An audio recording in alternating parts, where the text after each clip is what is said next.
Lastly, Donald Trump last night said that terms were agreed to for the first debate, September 10th, between himself and the vice president. Can you update us that? Has the Harris campaign also signed off on this? It's just I find it so interesting that what we're fighting about is the fact that his own team wants to shut him up. I don't know if I've ever heard that before in the debates and the rules of the debates. Look, if the microphones stay on, people are going to hear what he says. If they stay off, he's going to yell and scream anyway. He's an uncontrollable guy. He's unhinged. Yeah, Trump almost fumbled this one. He has a team that does their best to try to wrangle him and his worst instincts. They're attempting to make an unhinged person behave, and they can't do it with reason or logic, so they're doing it by literally, physically, electronically muting the man. They're trying to muzzle their own candidate, and he almost messed it up due to his own ego. I'm Ben Gleib for Rebel HQ. Please subscribe to my podcast. Just came back for a new season last week on Earth, where I summarize the world every week in funny and weird ways I think you'll enjoy. But is there anything funnier and weirder than Donald Trump and all the ways he speaks and acts and makes enormous mistakes and just has zero foresight whatsoever? So he's getting asked on the campaign trail by a reporter if he's okay with the mics being on, and his bravado can't have the truth come out, so he then says the following. Would you want the microphones muted in the debate whenever you're not speaking? We agreed to the same rules. I don't know. It doesn't matter to me. I'd rather have it probably on, but the agreement was that it would be the same as it was last time. In that case, it was muted. I didn't like it the last time, but it worked out fine. They're trying to change it. The truth is they're trying to get out of it because she doesn't want to debate. She's not a good debater. She's not a smart person. She doesn't want to debate. President Trump, how are you specifically preparing for the debate versus Harris? I'm not.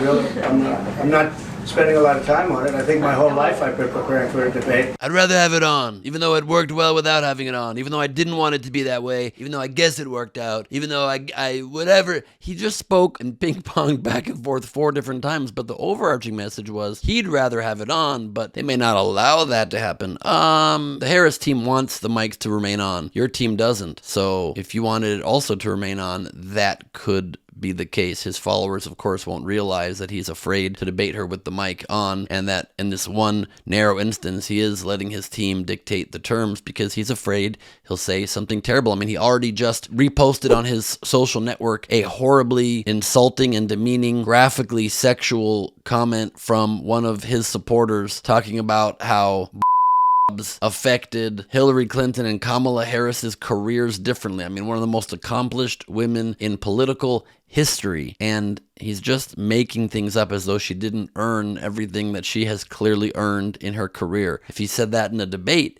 it would be over. And he's probably afraid he won't be able to shut his mouth. But in fairness to the Harris campaign co-chair that says he doesn't know of any campaign that's afraid of their candidate saying anything in a very long time, well, the Biden campaign was cool with the mics being off, and he had to actually step down because of not being able to control what he was saying, just as a quick reminder. Also, it's not maybe the best attack point for the Harris campaign to attack the Trump campaign for not wanting to let him speak freely, when in fairness they have not had her do any interviews whatsoever, and her first one is just coming today, doing it alongside her running mate. But it's a campaign. You're going to attack wherever you see an opening, and that's what they are going to do. But if the mics indeed end up being left on, which it looks like now they will not, and there will not be an audience again, and I do wish that both of those things were not the case, but it is what it is. This conservative commentator thinks it would have been a massive mistake for Trump to keep the mics on, and that it's almost a trap that Trump is walking into, mics on or off. Take a listen to this. One thing that people might forget is how poorly he debated,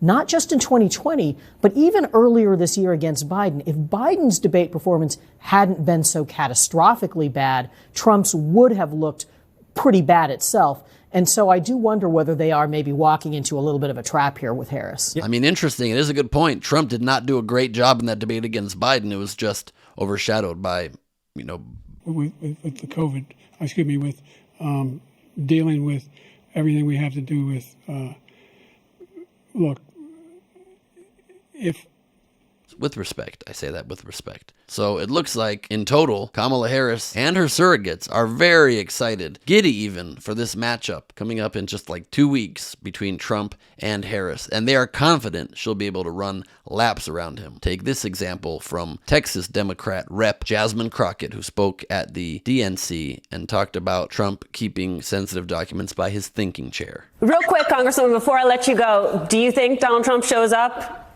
September 10th? No, but if he does show up, he is about to get his butt handed to him. So I'm here for it either way.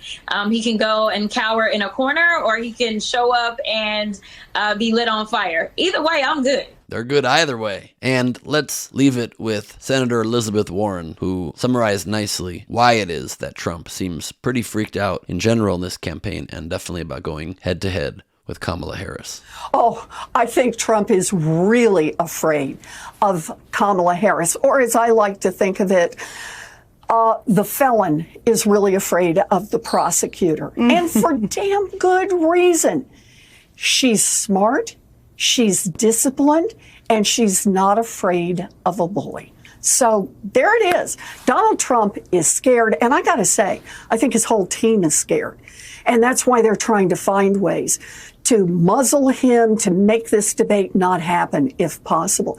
Because Kamala Harris, she's going to wipe the floor with Donald Trump. I think that's right. I think he is scared. I think he doesn't know how to handle a strong woman. I think he's so deeply misogynistic that either something horrible will come out, or he just won't know how to handle it in any sort of adult way. And in either of those scenarios, it will be a net win for the Harris-Walz campaign. What do you think? Let me know in the comments. I'm Ben Gleib for Rebel HQ. My new podcast, well, new season at least, is back. It's Last Week on Earth on Kevin Smith's Smodcast Network. I'll summarize the world for you. Take a listen. Thanks.